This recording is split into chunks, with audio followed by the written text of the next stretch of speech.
Hello, good morning, and welcome to Unacademy, a one-stop destination for the English medium civil services aspirants. Let's get started with the analysis of today's The Hindu newspaper. These are the topics that we shall be discussing today. Encourage us by liking the session, and if you're getting benefit from these sessions, do let me know in the comment section and subscribe to our channel if you haven't yet. And before we start, an important announcement. If you're preparing for the civil services examination on your own and you're finding it slightly difficult, maybe you're unable to manage the time properly. Maybe you're spending way too much time on a particular subject or a book. Maybe you're juggling between your job and your civil services preparation and you're considering joining an online classroom program to streamline your preparation. If that's the case, then please consider us. Consider subscribing to our UPSC courses. You can go through our website, take a look at the various options that are available, whether it is Plus, Iconic, Iconic Pro. You might see a different price being quoted on the screen, but if you apply this code IS English, you will automatically unlock the lowest subscription fee and then you can enroll, provided you need it. Otherwise, not required. Let's get started and let's look at time for truce. After the Second World War, the world became bipolar.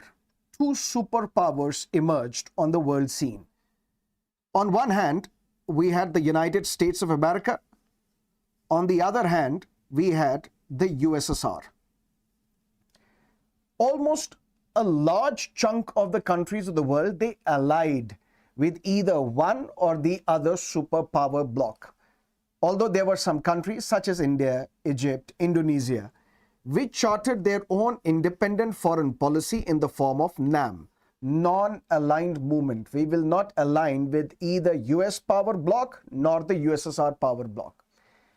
US power bloc, what it did, it established NATO, North Atlantic Treaty Organization, and it was primarily a military alliance, which means of all the countries who were part of NATO, if someone attacks one country, it would be construed as if it is the attack on all the set of countries who are part of NATO. So it was a military alliance. In response to that, those who were part of the USSR bloc, they set up something called the Warsaw Pact. Again, it was a response to NATO. It was primarily a military alliance. But this Warsaw Pact got abolished in 1991.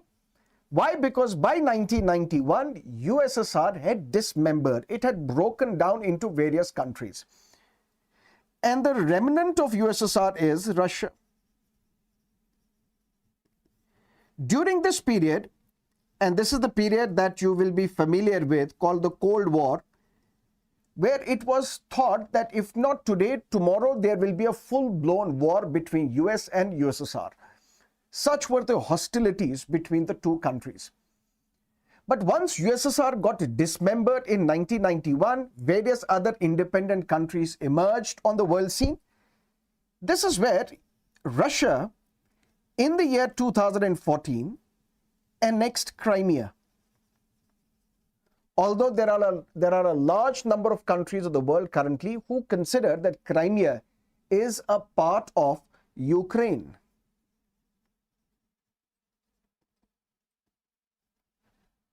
Crimea was annexed by Russia in the year 2014, and then over a period of time, the government in Ukraine was considering joining NATO, which means then Russia will have its neighbor, Ukraine, which will be part of a military alliance led by United States called NATO.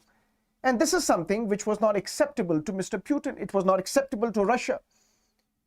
Then what happened? In Ukraine, there is a significant population which is sympathetic to Russia, which speak Russian as well.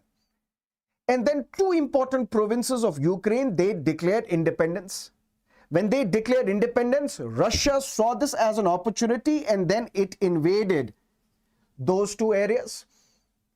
And then in the year 2022, there was a full-fledged war between Russia and Ukraine.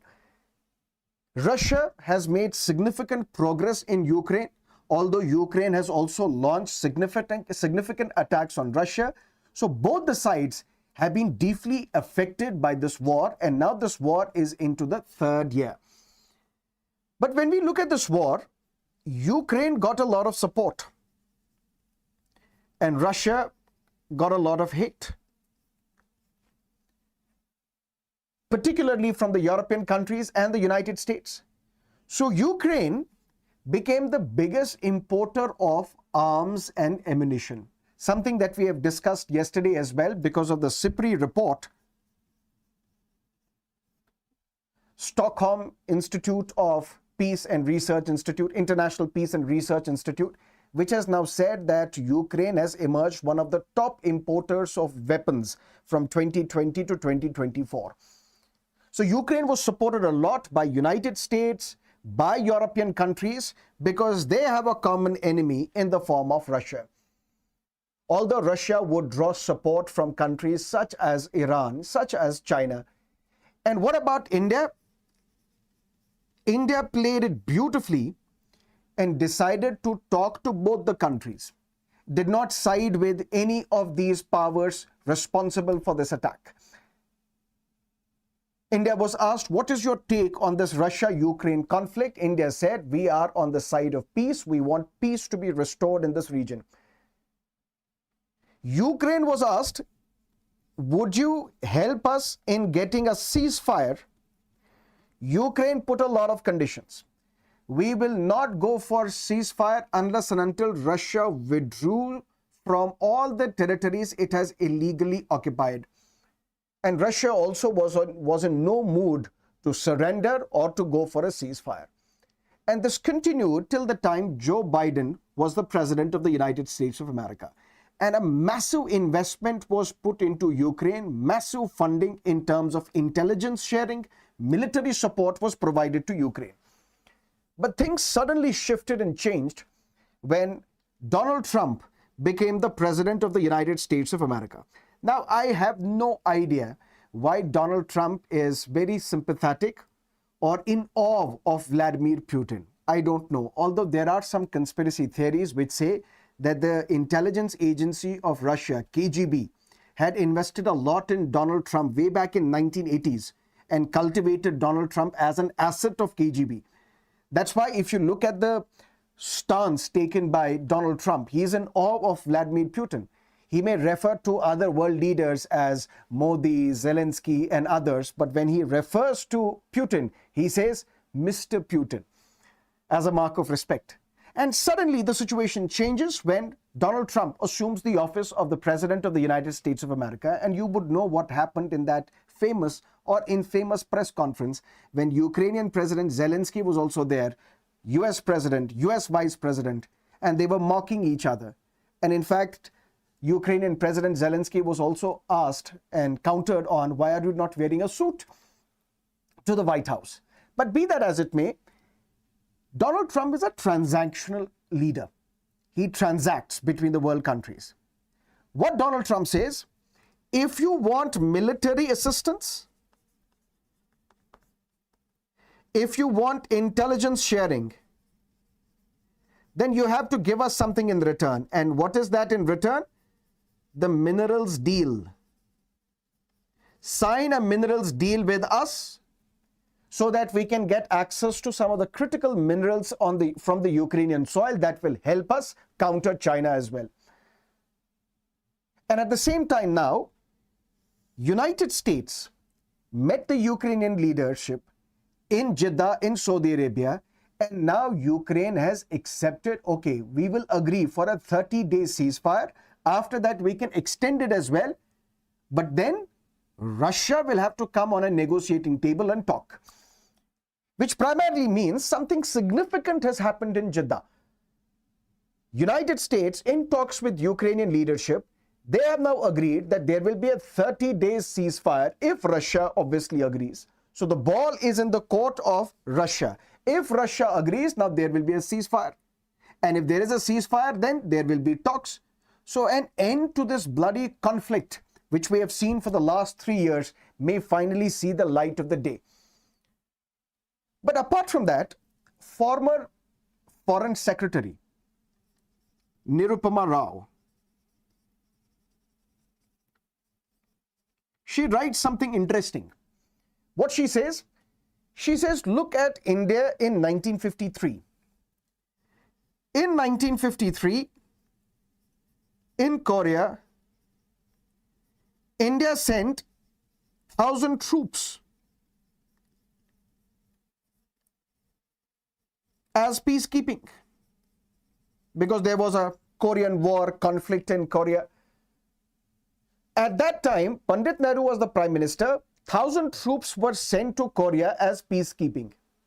And since independence, India has sent close to 2 lakh troops to various United Nations peacekeeping missions. India is one of the largest contributors of forces to the peacekeeping missions throughout the world. Whether it is Congo, whether it is Sudan, India has actively participated under the United Nations flag for peacekeeping purposes. And Nirupama Rao says, now is the time that India should send 5,000 peacekeeping troops to Ukraine to ensure that there is normalcy. And these 5,000 troops may be from Rajputana Rifles, maybe from Gorkha Regiment. Why? Because these Rajput Regiment, Gorkha Regiment, they have had prior UN experience.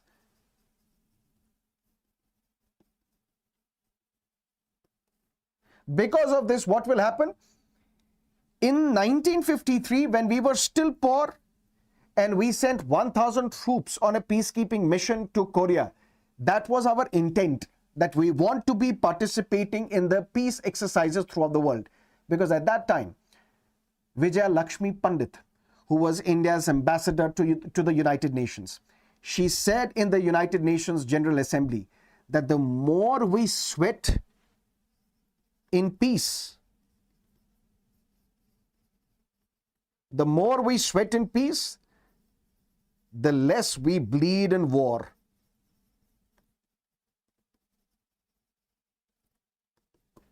So if India has to occupy its place as the Vishwa Guru, then it has to be proactive and send more troops on peacekeeping missions.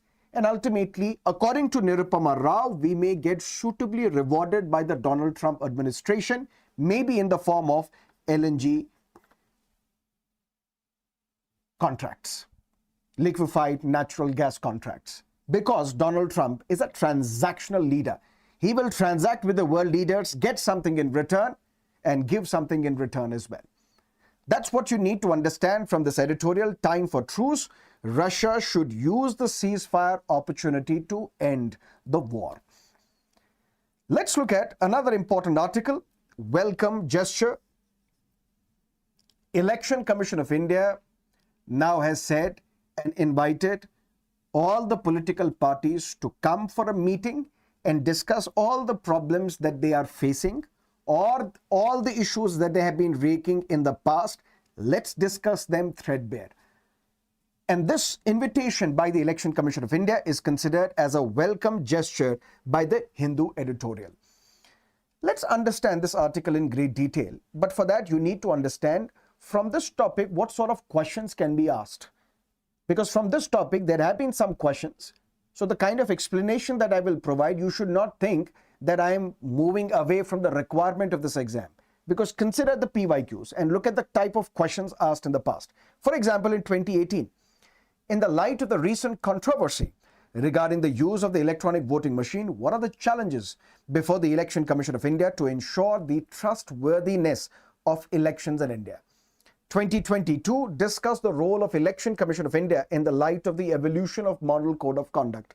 So what Election Commission of India does, and previously I forgot to put it on the slide, there were some suggestions made by the Election Commission of India regarding the reforms in the Election Commission. That question was also asked in 2016. in the mains examination. So this topic becomes very, very important, particularly from the mains perspective, because you may be asked about the steps taken by Election Commission of India to ensure that people and political parties, they trust the Election Commission. When we look at the Election Commission of India, for a long time there has been issues flagged by Trinamool Congress as well and various other opposition political parties. One is related to same elector's photo identity card number for different voters.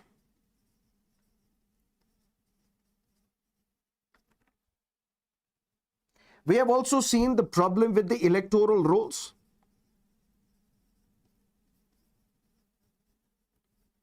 Electoral rolls, for example, between the Lok Sabha election in May 2024 and the Legislative Assembly election in November 2024, in these 6 months, close to 40 lakh voters got added on the electoral rolls of Maharashtra, which the Congress alleges, how is it possible?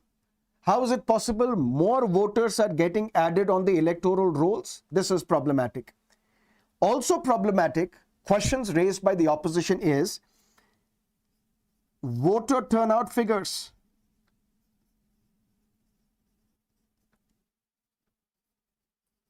Election Commission of India has not been proactive in sharing the voter turnout figures on time. Sometimes there has been a delay of 3 days, 4 days, 5 days as well. What was the estimated voter turnout on the day of polling? After a few days, we see 5% or 6% jump in the voter turnout, which raises some concerns. Whether there is an element of fraud in this or not, we don't know. But this is for the Election Commission of India to clarify to all the leaders, all the stakeholders in this process, so that people trust the election system. For that, former election commissioner, Mr. Ashok Lavasa, he writes in the Indian Express, he says consistently 3 problems have been faced by Election Commission of India. Which are these 3 problems? One is related to electoral rolls. The other is related to Form 17C. And the other is related the broad idea regarding the electronic voting machine. What is the problem with electoral rolls? Now listen to me carefully.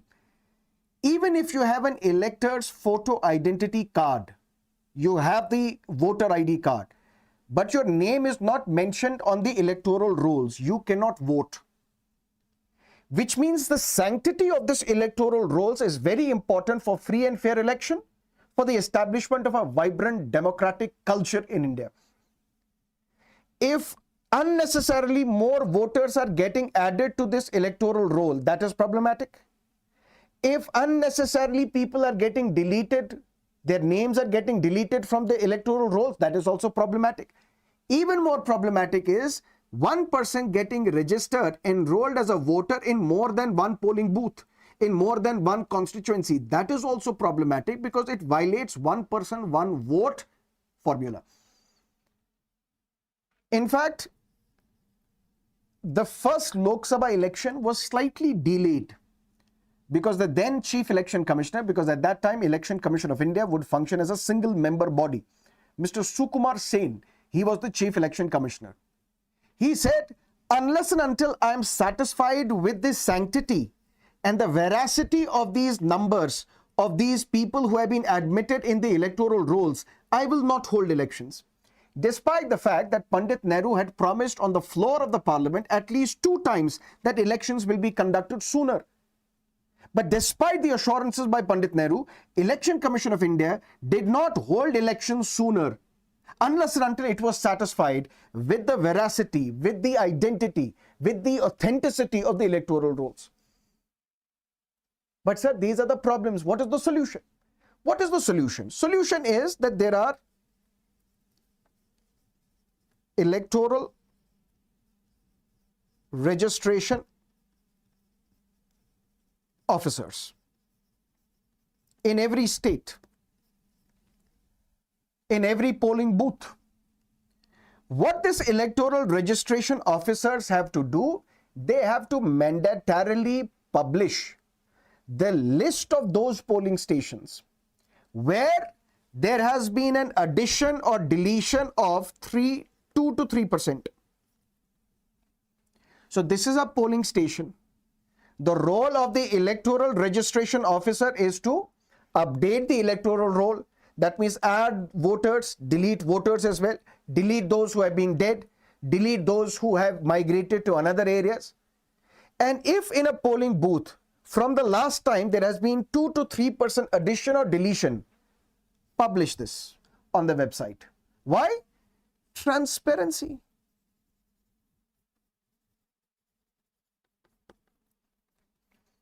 Sunlight is the best disinfectant, which means there has to be more transparency, which means when all this information is made public, the political parties, common janta, they will get to know that in our particular polling booth, there is an increase or decrease. So they will be more aware, which means these electoral registration officers, they are less likely to get involved in corrupt practices. That's how we can solve the problem of electoral rolls. What about Form 17C? This is where you need to understand that there is something called Form 17A and Form 17C. What is Form 17A? I am a voter. I am trying to enter the polling booth. I show my electoral identity card. The name is checked that my name is on the electoral rolls. I sign the register. This is Form 17A. Number of voters who entered the polling booth and signed this voting register. That's Form 17A. But then we have Form 17C. Now when I enter the polling booth inside, what is the identification number of this electronic voting machine? How many electors have been assigned to this polling booth?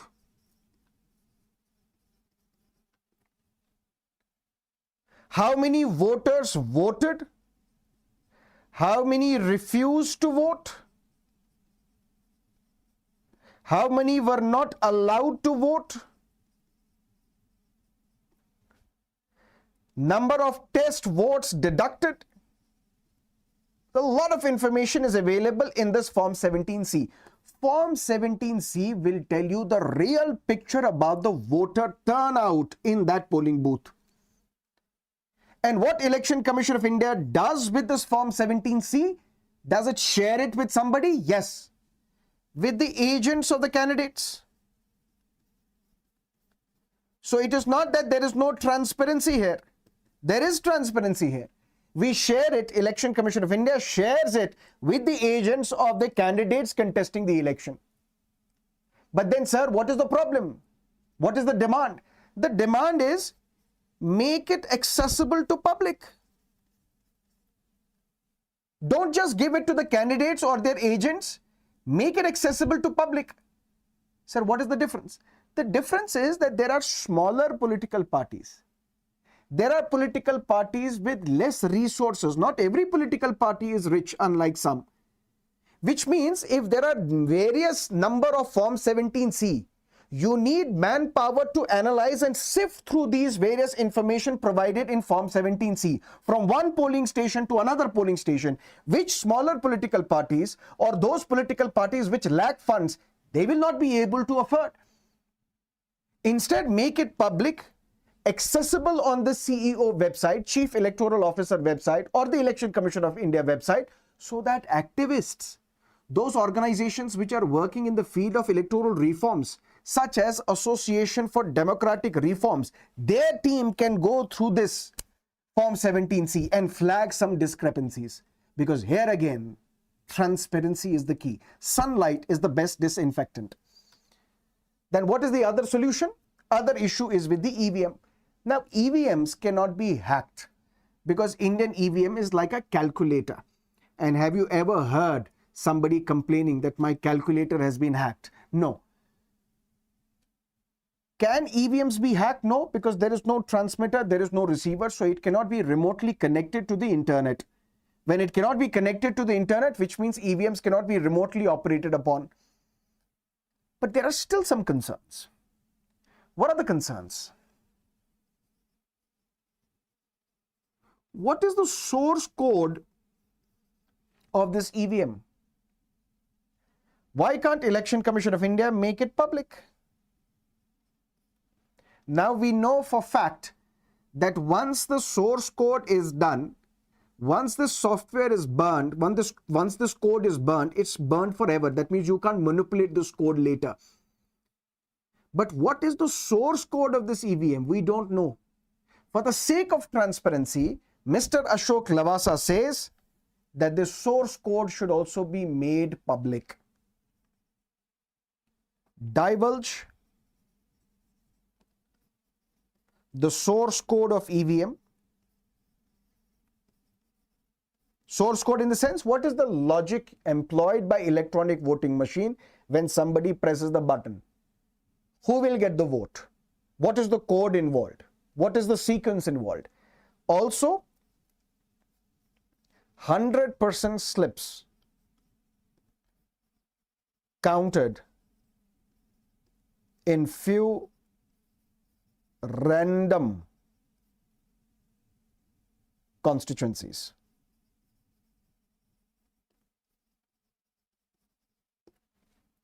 EVMs are now connected with VVPAT, Voter Verifiable Paper Audit Trail. There was a petition in the court which said, this ADR had filed this petition that we need 100% VVPAT verification. All the VVPAT slips should be counted so that we can match them with the EVM numbers and check if there is a discrepancy. But that goes against statistics. You don't need 100% VVPAT verification. Supreme Court rejected this. But what Ashok Lavasa says, Ashok Lavasa, former election commissioner, says, randomly, for the sake of transparency, Election Commission of India should verify 100% VVPAT slips randomly in few polling booths. But from one polling booth, all the VVPAT slips, so that people's trust in this system will be enhanced. And this editorial also talks about something very important. There is a question of the constitution of Election Commission of India. How the election commissioners and the chief election commissioner is appointed. Because previously, they used to be appointed by the president on the recommendation of the prime minister. Then, because of Anup Baranwal judgment,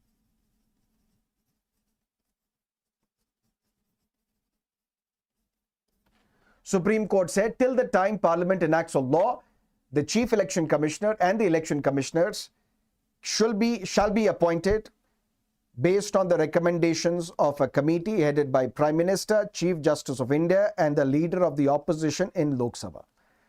But the law was passed by the Parliament within few months of this judgment, and this Chief Justice of India was replaced by a union minister nominated by the Prime Minister.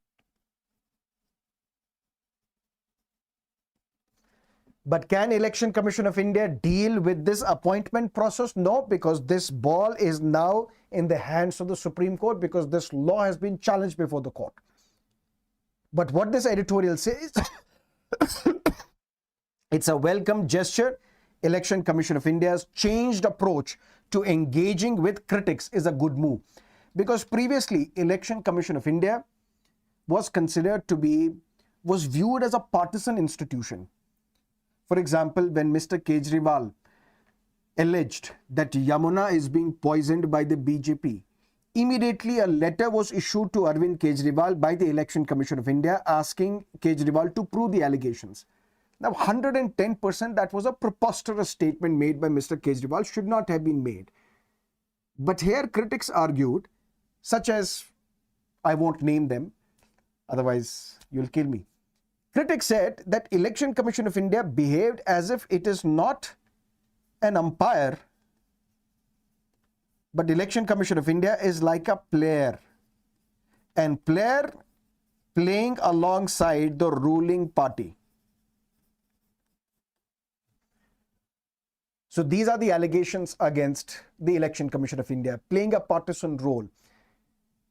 So it is a welcome gesture by the Election Commission of India to engage with the critics, because after all, the biggest beneficiary of this would be the voter in this country, would be the electoral process in this country, and would be the Election Commission of India's credibility. Let's look at another important topic. In Pakistan, one separatist group, Baloch Liberation Army, attacked a train, Jafar Express, which was moving from Quetta to Peshawar. And most of the passengers were the soldiers. And a large number of these soldiers were taken as hostage as well. And now this hostage situation has come to an end. 340 of these passengers have been freed, although close to 24 have been killed as well. Terrorists have also been neutralized. This hostage situation is over. But what is this Balochistan Liberation Army? They primarily want Balochistan to be freed from the control of Pakistan. And what is the history? If you look at Balochistan, it is not just in Pakistan. There is a part of Balochistan which is in Iran as well. Are you aware of it? In Sistan,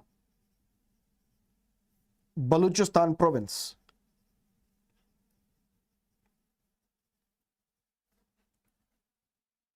And there is a part of Balochistan which is in Afghanistan as well, south of Afghanistan. And it is also argued that Kandahar, which was previously the capital of Taliban-controlled Afghanistan, this Kandahar is also part of Balochistan. And then there is Balochistan, which is there in Pakistan. So Balochistan, there are parts of Balochistan which are there in Iran, in Pakistan, in Afghanistan as well. For example, last year, Iran launched an attack on Pakistan. Are you aware of that attack? Why was that attack carried out? There was one, and there is one terror outfit, Jaish al-Adl, which is predominantly a Sunni terrorist group operating from Pakistan. Their principal objective is that this Sistan Balochistan province in Iran should be liberated from Iran and should become part of Pakistan.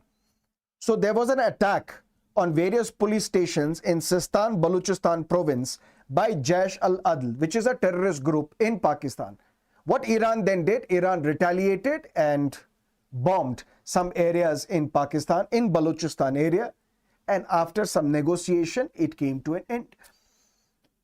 But the point is, Balochistan, it spread across Iran, Afghanistan and Pakistan. What is the history of this Balochistan which is there in Pakistan? What is this Baloch movement? After Pakistan gained independence, a large number of these western Pakistan provinces, which were culturally different from the mainstream Pakistan, they were merged together and some sort of centralization of power took place. And you would know that centralization of power is always anti-federal.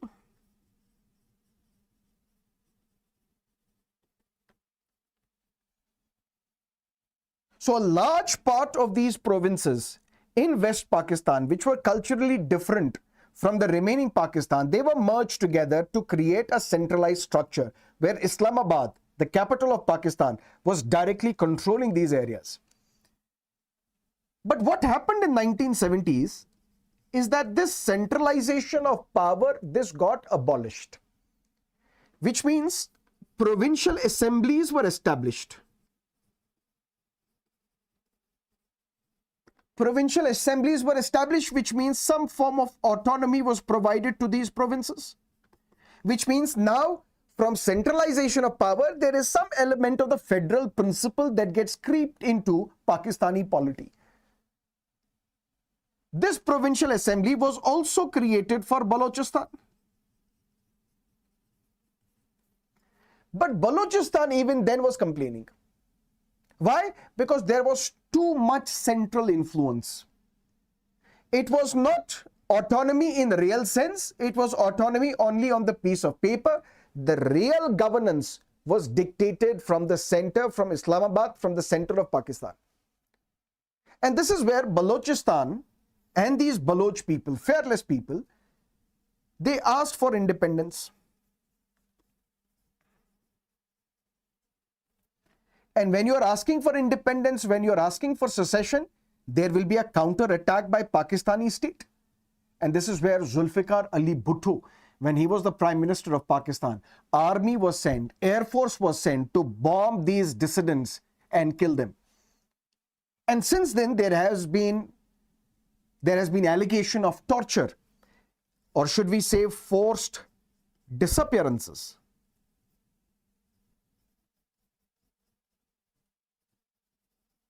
Civilians, civil rights activists who are asking for more autonomy or asking for independence or asking for human rights, asking for rule of law, they have been arrested, detained by the Pakistani state, maybe the ISI, the army, and forcibly disappeared, made to disappear. And then this area is also economically very important. This is one of the resource-rich areas of Pakistan, and unfortunately, one of the poorest states in Pakistan as well. And whenever there are rich minerals found anywhere in this area, the Chinese eyes will not wander here and there, will be stuck on that area. And this is how the China-Pakistan economic corridor enters the Balochistan area. And now there is another resentment by the Baloch people. First resentment was against the Pakistani state, against Islamabad, over the centralization of powers. Then over the attack on human rights activists, the killing of dissent, the killing of free speech, the forced disappearances of the activists. Now the anger is towards China. Chinese company has taken this Gwadar port on lease for 40 years. There are Chinese companies, Chinese nationals who are working in the Balochistan area, extracting copper, extracting other minerals from this area. Resource-rich area. Who is getting the benefit? The Pakistani people of the mainland India, the politicians, and the Chinese state and the Chinese companies. Who is at the disadvantage? The Baloch people. For a long time, there have been allegations by Pakistan that India is involved in this Baloch insurgency. That it is India which is responsible for fueling this insurgency and the secessionist demands in Balochistan. And this is where something dramatic happened. Sharm el-Sheikh. A summit, a non-aligned movement summit was to take place in Sharm el-Sheikh in Egypt. Prime Minister Dr. Manmohan Singh participated. Pakistan's Prime Minister Yusuf Raza Gilani participated. Then at this Sharm el-Sheikh summit, when there was a joint press conference by Prime Ministers of India and Pakistan, a joint statement was read out which alleged that India will take care of the Baloch problem. Baloch problem in the sense, it was thought that this statement alleges that India has accepted our role, our involvement in the Baloch insurgency. This was considered to be one of the worst foreign policy debacles of the Dr. Manmohan Singh's government, wherein the opposition alleged that you have accepted India's involvement in Balochistan because we don't accept it. And then in 2016, from the ramparts of the Red Fort, in his Independence Day speech, Prime Minister Modi spoke of the Balochistan struggle. So Balochistan will not only have an impact on Pakistan's internal security, it has also an Indian dimension as well. There is a Chinese dimension as well. There is an Iranian dimension as well. And that is why this attack by the Baloch Liberation Army is considered to be one of the daredevil attacks in the recent times in Pakistan. And how Pakistani state reacts to this, that we will have to wait and watch.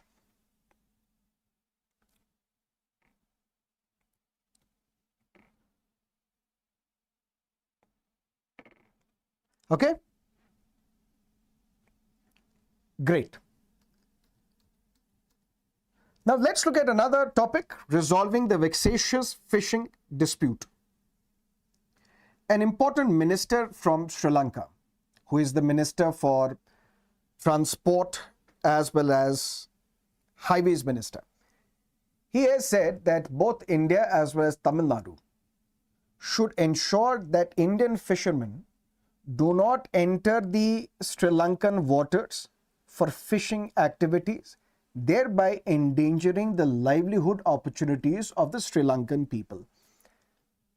Now, Indians venturing into the Sri Lankan territory for fishing, it has been viewed as acceptable by India.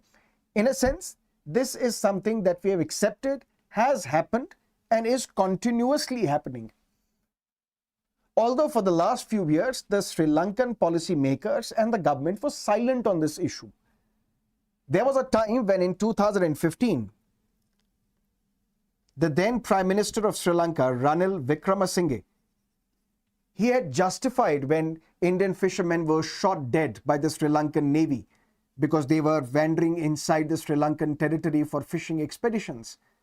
And Sri Lankan Prime Minister Ranil Wickremesinghe had justified the shooting, calling it legitimate act on part of Sri Lanka because we want to defend the livelihood opportunities of our own people. Now, is it true that Indian fishermen wander inside the Sri Lankan territory for fishing expeditions? Yes. But that's not the only concern. The other concern by Sri Lanka is bottom trawling.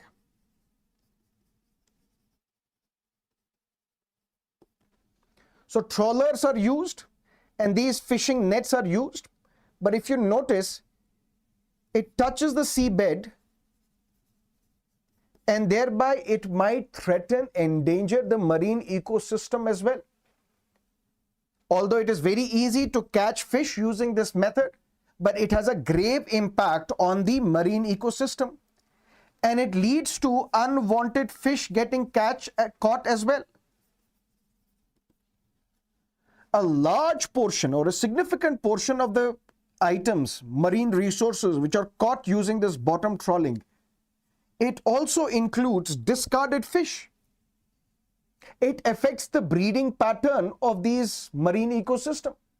So the problem also only is not the livelihoods which is getting affected of the Sri Lankan people, but also the bottom trawling that is being employed by the Indian fishermen, which affects the marine ecosystem of this area, fragile area. For that, we need to also understand Kachativu Island and how it is related to some of the steps taken by the Indira Gandhi government in the 1970s. Kachativu Island,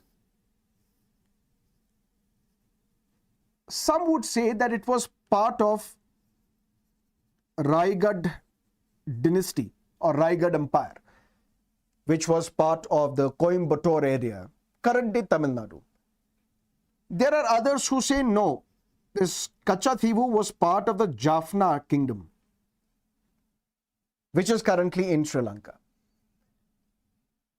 In 1921, the fishermen from India as well as Ceylon, as it was then called, Sri Lanka was called Ceylon, they had a fight. Ultimately, we had to redraw the boundaries. We have to ensure that to which area Indian fishermen can go, to which area Ceylon fishermen can go.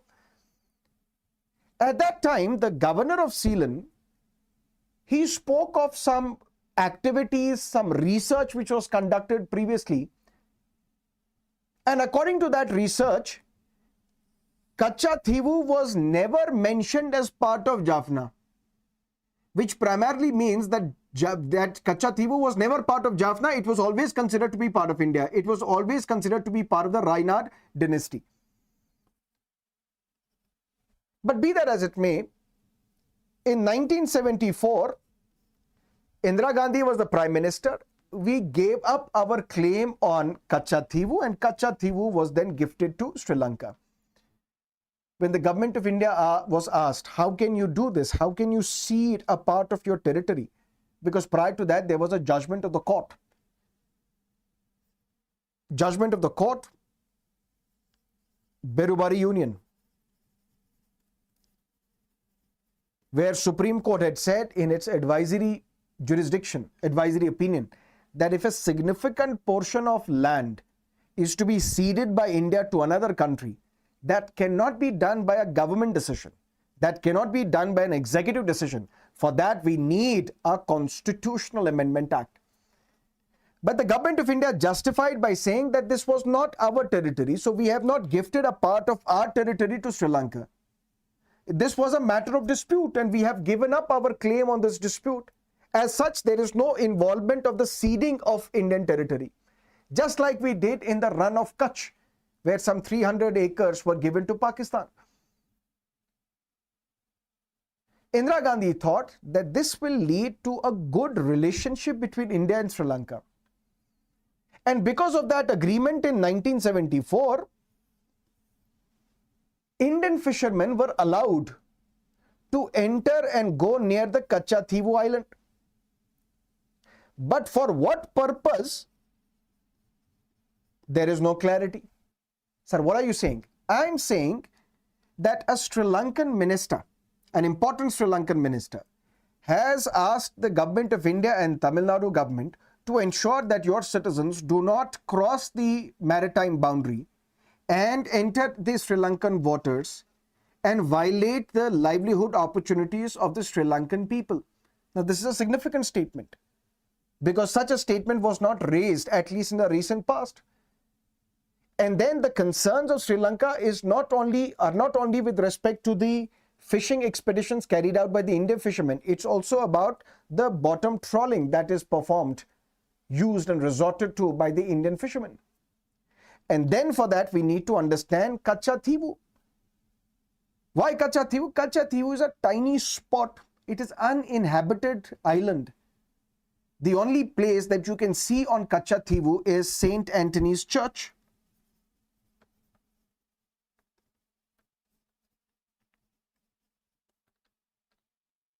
When an agreement was made between India and Sri Lanka in 1974, Indian fishermen were allowed to enter the Kachativu area. But for what purpose? There is no clarity. Sri Lanka says, we have allowed under this treaty Indian fishermen to enter our area. Why? So that Indian fishermen can rest at this island. Not fishing activity, for resting. Maybe they can come for drying their nets. Not for fishing, but for drying their nets. And maybe they can come to visit the St. Anthony's Church. Nothing more, nothing less. 2 years later, in 1976, both the countries entered into another agreement and said, we will not enter into each other's exclusive economic zone, which is recognized world over. But this Kachativu island lies at the end of this exclusive economic zone. So whether it falls under the exclusive economic zone of India or Sri Lanka, there is no clarity. And in fact, the political parties in Tamil Nadu, for a long time, they have been claiming, in fact, they have filed a petition before the Supreme Court as well, saying we want this Kachativu island back. But what this article says something very interesting. Article says, what is the solution? Because we should not only raise issues about the problems, we should also talk about solutions. And what is the solution? There is Pradhan Mantri Matsya Sampada Yojana. A 5-year Yojana which will end in 2025. The budget for this Yojana is roughly around 20,050 crore. What is the objective of this program? The objective is to ensure blue revolution, which would primarily mean the development of the fisheries sector, the development of the fishermen as well. And there is also already another scheme, Park Bay Deep Sea Fishing Scheme. And this is a 1,600 crore scheme. The writer says, can we do one thing? What can we do? We can merge these two schemes together so that instead of the fishermen using bottom trawling, which will affect the marine ecosystem, which will destroy the marine life as well, which will lead to a lot of unwanted fish as well, unwanted catch as well, we should encourage the fishermen to go for deep sea fishing without using the bottom trawlers. And that will go a long way in ensuring that one concern of Sri Lanka with respect to the bottom trawling, that is addressed. And the second address, whether Indians can be allowed to enter the Sri Lankan territory for fishermen. On this, the writer says that Indian fishermen from the Tamil Nadu side, they are considered to be wealthy. Whereas the fishermen from the Sri Lankan side, at least from those who are from the northern province, they are considered to be financially weak and inferior. Maybe we should give due respect to the livelihood opportunities of the Sri Lankan fishermen and not try and enter the areas which is within the rights of the Sri Lankan population. That's what you need to understand from this article. Let's look at another article, is the government stifling the online gaming sector. Humorously, some people would say whichever business entity makes its way on the jersey of Indian cricket team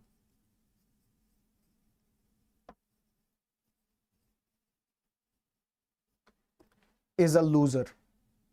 Loser in the sense their business is gone. This happened when Sahara was once the sponsor of the Indian cricket team's jersey. Then was a time when Star was a sponsor. You know what happened to Sahara, what happened to Star.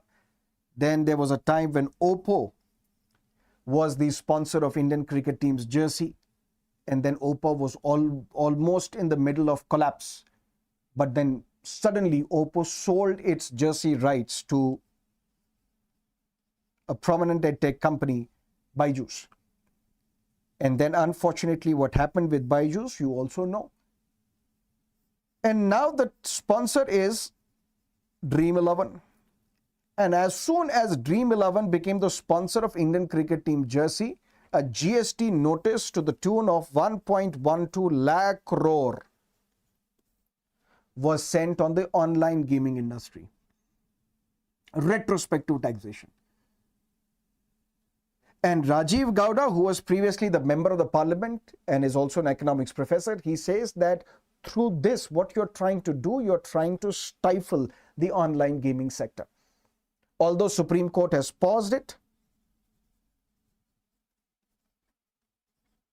this year,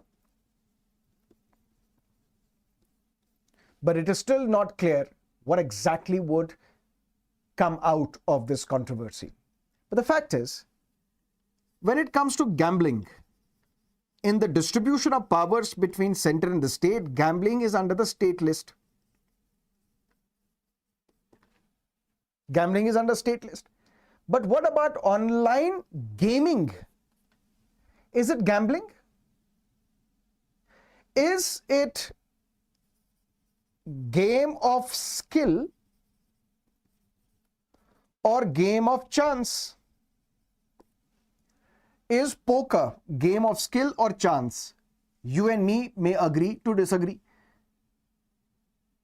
There was a time when horse riding was considered to be a game of chance. But later on, Supreme Court said, no, there is a lot of skill involved by the jockey. So it's a game of skill. It's not a game of chance. Similarly, online rummy, whether it is game of skill or chance, because what court has done, court has tried to segregate this industry into game of skill and game of chance. If it is game of chance, maybe prohibition can be imposed by the state. But if it's a game of skill, then you can't consider it gambling. And although gambling is under the domain of the states. So this legal problem is with the definition. But look at the online gaming industry. It has already created 2 lakh jobs.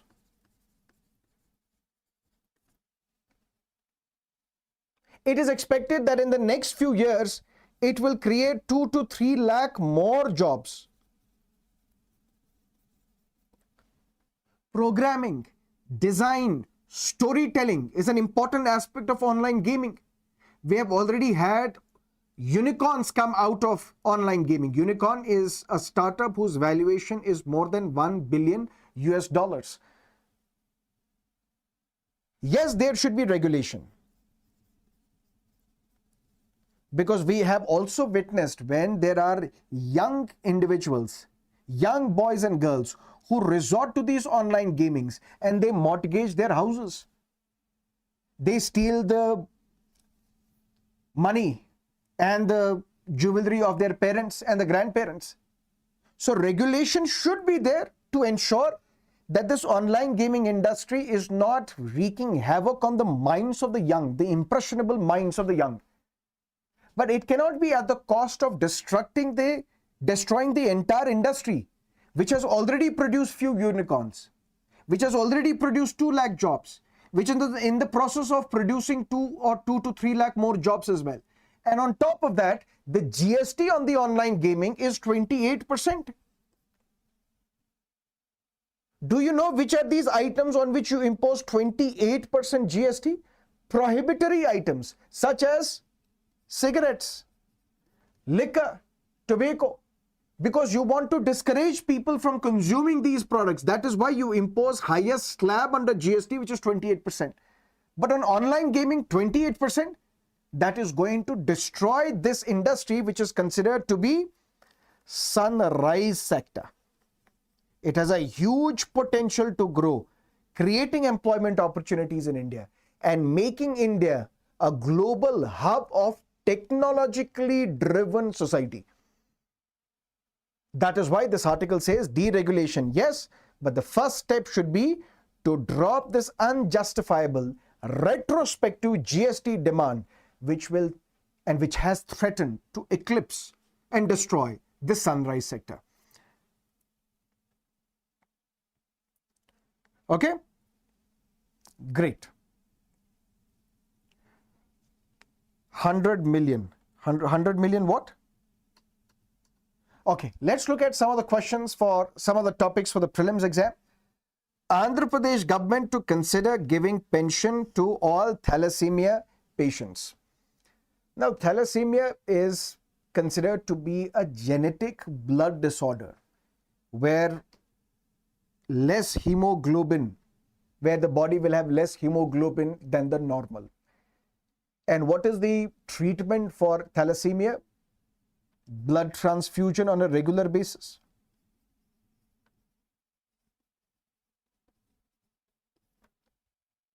And what is the ultimate solution, the last solution? Bone marrow transplant.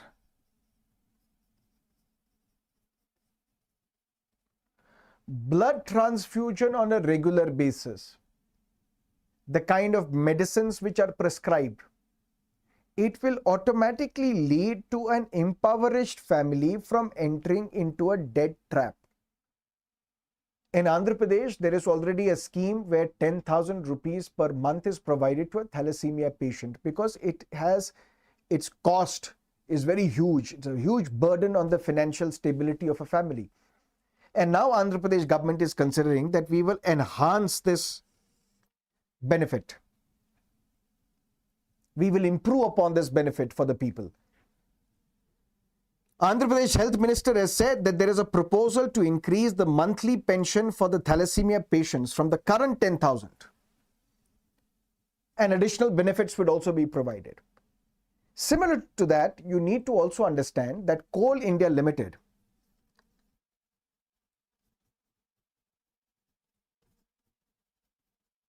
is the first public sector undertaking through their CSR initiative in 2017, Corporate Social Responsibility Initiative in 2017. They have talked about Thalassemia Bal Seva Yojana. And what is this Bal Seva Yojana? If the ultimate solution to thalassemia is bone marrow transplant, doctors, researchers have said that this bone marrow transplant becomes more successful if it is conducted at an early age for the young, Bal. And that is why Coal India Limited in 2017 became the first public sector undertaking to provide financial assistance of up to 10 lakh rupees to those who are eligible for bone marrow transplant. So what is thalassemia? What is Thalassemia Bal Seva Yojana? The related fact related to Coal India Limited, that's something that can be important for your prelims examination. Okay. Let's look at another article, Indian Railways to dig ponds under government's Mission Amrit Sarovar. Sarovar means lakes or ponds. What is this Mission Amrit Sarovar? It was launched in the year 2022 to coincide with Azadi Ka Amrit Mahotsav.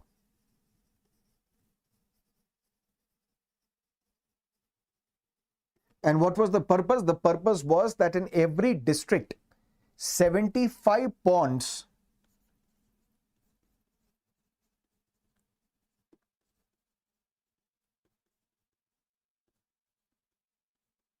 should be either constructed or where they are present already should be rejuvenated. Now, what will happen because of this?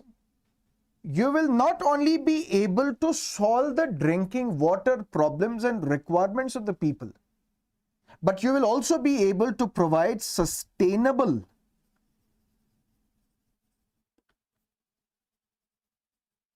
drinking water solution.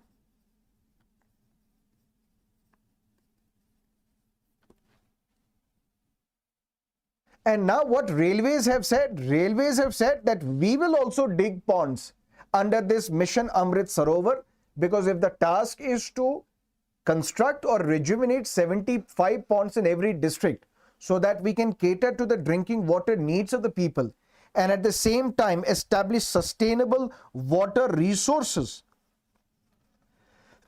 we also want to contribute towards that. So what is this Mission Amrit Sarovar? That is something that you will have to keep in mind. Although there is a phase 2 of this mission as well. And under this phase 2, there is something called Jan Bhagidari. And what is Jan Bhagidari? That means people's participation, community participation.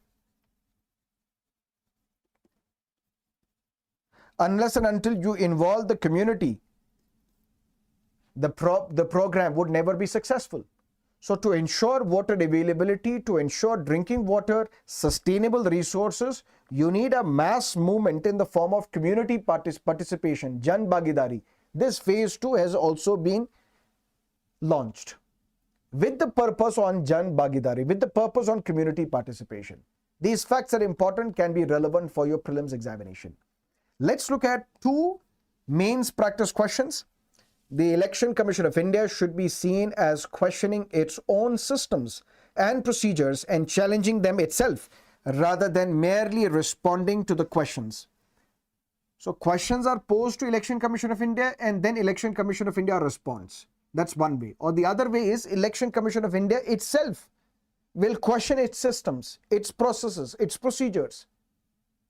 Because that's how you can create a robust system. That's how you can create a better system. Comment. Different states in India have adopted varying approaches towards the regulation of online gaming, leading to a fragmented legal landscape. Examine the need for a uniform regulatory framework for online gaming in India. Because there can be, for example, Karnataka, Maharashtra as well.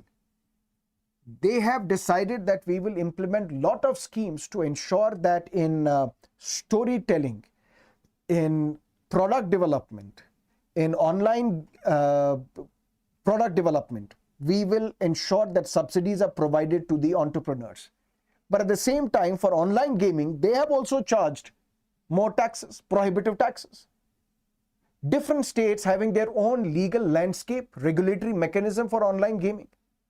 Should that be allowed? Should that be allowed to continue, or should we have a uniform regulatory framework throughout the country? Because that will ensure two things. One, this sunrise sector will grow, and at the same time it is regulated. And possibly there should be self-regulation